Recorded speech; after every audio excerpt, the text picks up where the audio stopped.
My name is Marcus. I have over 21 years experience teaching English as a second language. Most of my work is with adult students, primarily in terms of conversational, business, and industry-specific English. I generally create my own custom curriculum. I base this on interviews with the students. I'll commence virtually every new student with an interview so that we can determine not only what their needs are, but what their personal interests are and what their personal reasoning is for learning English. In this manner, I can assist them in English that they're more likely and more capable of using on a regular basis.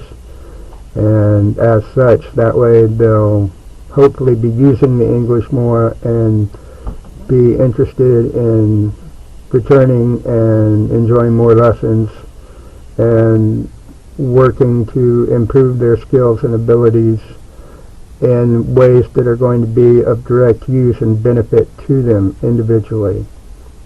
I also specialize in teaching industry-specific English, whereas in industry terms that are specific to the industry, this bleeds into the business English a lot as well, because there's going to be a need. In some areas it will be a safety concern, in others it's merely a matter of convenience, but there's a need on the job to focus on an exchange of ideas relevant to the job, relevant to the work at hand.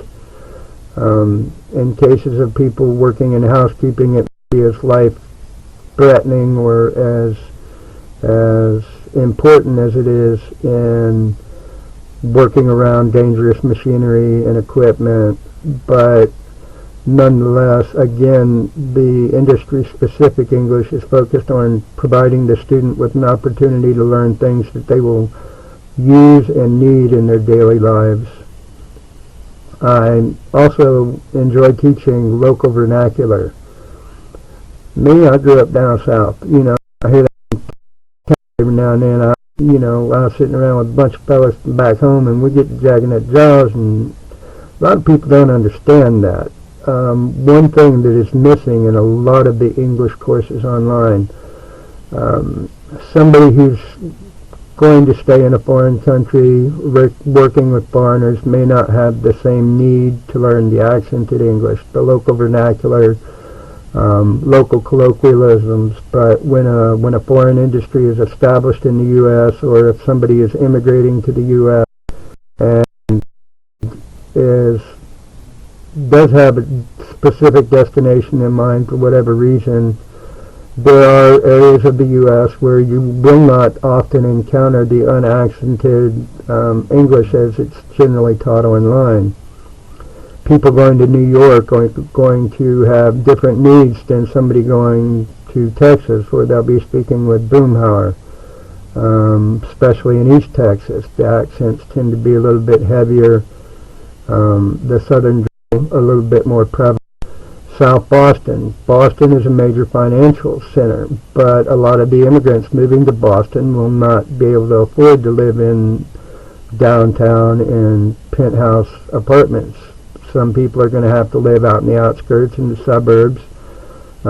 South Boston is a very common destination, and the people there are going to have very specific needs. So there are things that need to be improved, and being able to create a curriculum definitely benefits both my teaching ability and the ability of the students to learn, primarily focusing on what they both need and want in their daily lives.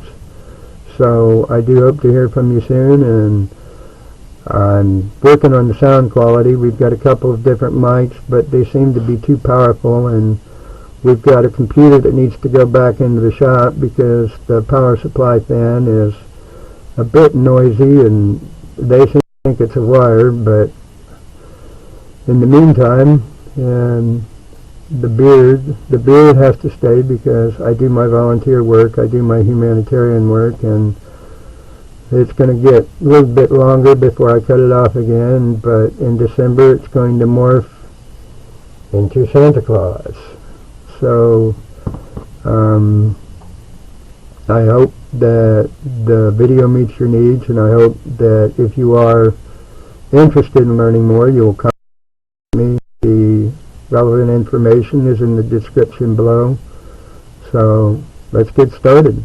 Thank you. Bye.